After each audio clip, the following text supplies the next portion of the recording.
Hello everyone, welcome back to my channel that is English Field. I hope you all are fine. So, today we are going to discuss the remaining part, that is the second part of John Galsworthy biography. So, today we'll discuss some of the things about his literary career, कौन सी उनकी first novel थी, कौन से year में publish हुई और बाकी सारी चीज़ें जो हम आज देखेंगे, उनका टूर कब और कहाँ कैसे हुआ. So, let's begin without wasting any time. So, the first volume of A short story, उसका नाम था फ्रॉम द फोर विंड्स. उनका जो फर्स्ट वॉल्यूम था शॉर्ट स्टोरी का, जिसका नाम था from the four winds, published in 1897 में वो पब्लिश हुई थी. But it was a failure. वो एक सक्सेसफुल शॉर्ट स्टोरी का कलेक्शन नहीं था, वो एक फेल्योर था जिसको कि इन्होंने अपनी वाइफ को ही डेडिकेट किया था. And it was published in 1897. So friends, here it is written Gals. This is a short form और मैं गैल्स ही बोलती हूँ गैल्सवर्दी को. So that's why here it is gales.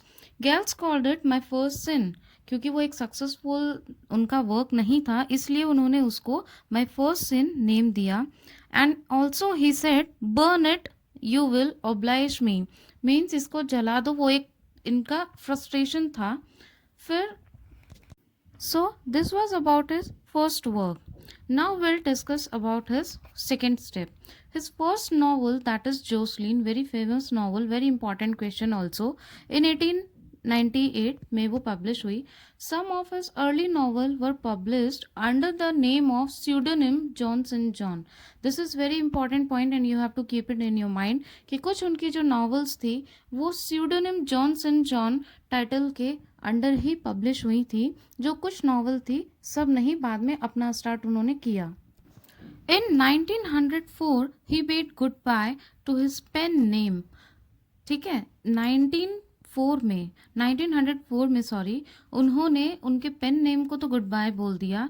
और island Pharisees, this is ISLAND, island Pharisees was his work that appeared as his own name. और फिर the island फारसीज से उन्होंने खुद के टाइटल की शुरुआत की. By the play silver box he got real success. Silver के नेम से ही जैसा कि अपीलिंग टाइप का लगता है, by the play silver box, वहीं से उनकी एक रियल स्टार्टिंग सही अच्छी हुई थी लिटरेरी करियर में. This was published in 1906. Successful work था और उनका ये फर्स्ट प्ले था. And in the same year in 1906 एक novel the Man of Property भी पब्लिश हुई थी. Introduce to the work the Forsyte Saga में कलेक्शन में इसको इंक्लूड किया उन्होंने. पोसाइड सागा के बारे में और भी बहुत सारी चीज़ें हैं, उसका आपको एक अलग से वीडियो मिल जाएगा ताकि वो अच्छे से आप सीख सकें और समझ सकें. Now see, tour of slaughter houses in England. England में उन्होंने एक टूर किया था स्लॉटर हाउसेस का. ईयर था 1912 में ये टूर किया था. और वहाँ पे उन्होंने एक रिपोर्ट बनाई. He made report on the inhuman methods of slotting animals. Slotting animals means जो एनिमल्स की तस्करी या मारना. तो वो उन्होंने देखा और फिर उसके ऊपर एक रिपोर्ट बनाई. Gales and his wife worked in a hospital also. और वो फ्रांस में था 1916 में. इन दोनों हस्बैंड वाइफ ने फ्रांस में के एक हॉस्पिटल में for some months, not for a longer time, उन्होंने वहाँ पे भी वर्क किया. Then after, for his contribution to literature and his public services, he was offered knighthood award in 1918. Very very important point. अब point को समझिए. Literature में contribution देने के लिए और पब्लिक सर्विसेज में अपना कंट्रीब्यूशन देने के लिए उनको एक अवार्ड ऑफर किया गया था जिसका नाम था knighthood award. Year 1918. Again I am telling you, it's very important point. He felt literature is his own reward. लेकिन उन्होंने इसको रिफ्यूज कर दिया था, ये भी एक फैक्ट है. ऑफर किया बट गैल्सवर्दी रिफ्यूज्ड इट बिकॉज उनको लगा कि लिटरेचर तो उनका खुद का रिवॉर्ड है. और इस नाइटहुड अवार्ड के लिए पीएम जो हैं उनका अनाउंस भी करने वाले थे इस नाइटहुड अवार्ड को देने के लिए 1 जनवरी 1918 में. और एक पेपर था the Chicago Daily Tribune London, Wednesday January 2 1918. उसका जो पूरा लिखा हुआ था उस पेपर पे वो यही था, the Chicago Daily Tribune London, Wednesday January 2 1918. This is a important date, you should know. Now friends, not only this much, इतने ही उनके अवार्ड्स और रिवॉर्ड्स नहीं थे, अब आगे देखिए। He was also elected as president of PEN Club in 1921। 1921 में उनको पेन क्लब का मेंबर भी बनाया गया। Sorry, not member, president. He was elected as a president. Sometimes we make mistakes, so please ignore it. उनको president चुना गया था। अब यहाँ पे क्वेश्चन आता है कि पेन क्लब क्या होता है exactly.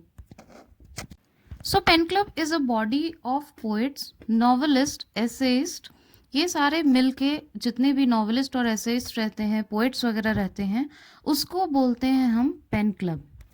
He was awarded the Order of Merit in 1929. Order of Merit भी उनको award किया गया था। D.Litt was conferred on him by Cambridge and Sheffield Universities in 1930. Now एक DSc होता है, D.Litt भी होता है, Doctor of Science is DSc and D.Litt is Doctor of Literature. So Cambridge और शेफील्ड यूनिवर्सिटीज़ ने ये भी अवार्ड उनको दिया था, ये भी ऑनर उनको दिया था इन 1930. He was appointed as Roman lecturer at Oxford in 1931. उनको एज अ रोमन लेक्चरर भी अपॉइंट किया गया था 1931 में. And friends, these award points are very important regarding John Galsworthy and you have to learn it by heart.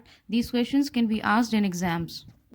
Now, very important, Nobel Prize for Literature in 1932. अब जितने भी poet laureates हैं और जितने भी नोबेल प्राइज़ जिन जिनको मिले हैं या फिर कुछ स्पेशल अवार्ड्स लिटरेचर में जो उन्हें अवार्ड किए गए हैं, इनका सारा एक जगह आपको वीडियो मिल जाएगा. वीडियो का लिंक मैं आपको डिस्क्रिप्शन बॉक्स में दे दूंगी और आप सर्च भी कर सकते हैं. So you should watch that video. Without that your preparation of TGT is totally incomplete. What ever I से is not to make you confused anywhere. जो भी मैं यहाँ पे इन्फॉर्मेशन आपको बताती हूँ किसी भी पॉइंट से related in between of explanation, तो वो ऐसा नहीं है कि आपको कन्फ्यूजन में डालने के लिए. That is the essence of my experience और वो सही पॉइंट्स होते हैं, तो प्लीज़ उन पे ध्यान दिया करिए बिकॉज हमेशा वो पॉइंट्स याद भी नहीं रहते हैं. जब भी बोलती हूँ तो प्लीज़ मेक श्योर कि आप उसे कहीं पे नोट कर लें और उसको थोड़ी इंपॉर्टेंस दें और अपने प्रिपरेशन को फर्स्ट टाइम में ही क्लियर करने की कोशिश करें. So Galsworthy also got Nobel Prize for Literature in 1932. He lived for the final 7 years of his life at Bury in West Sussex.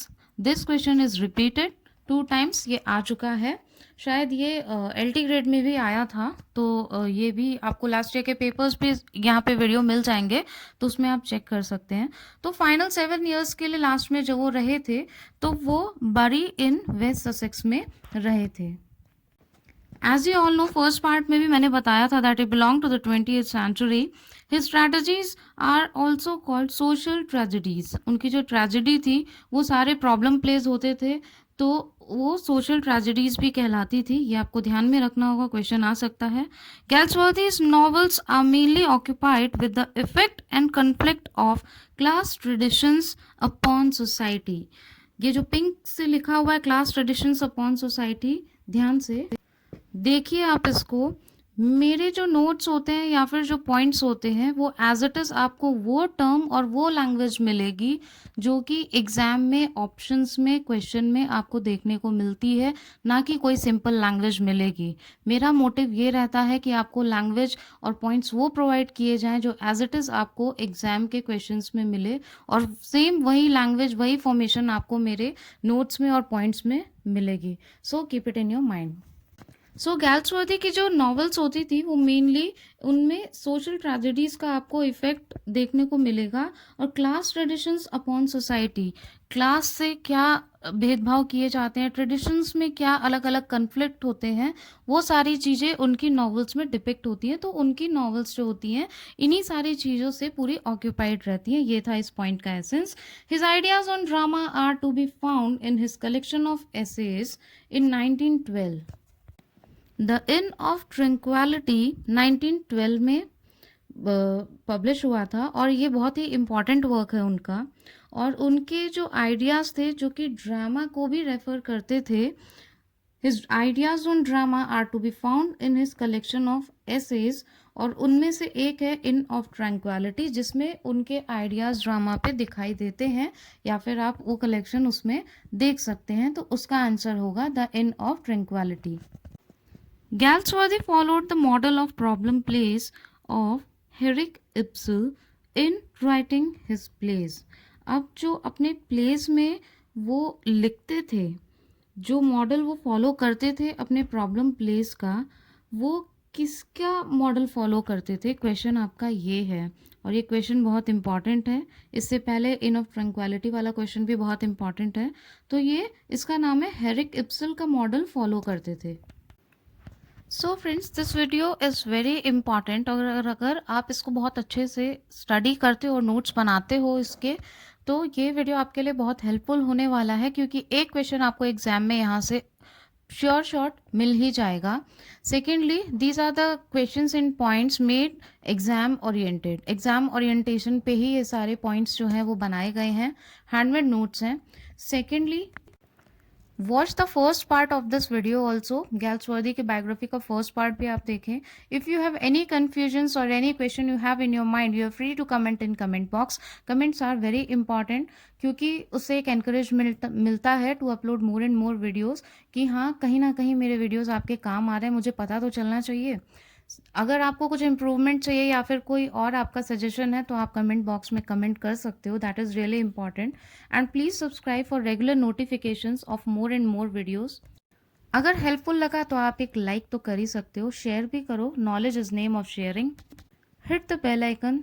Thank you so much.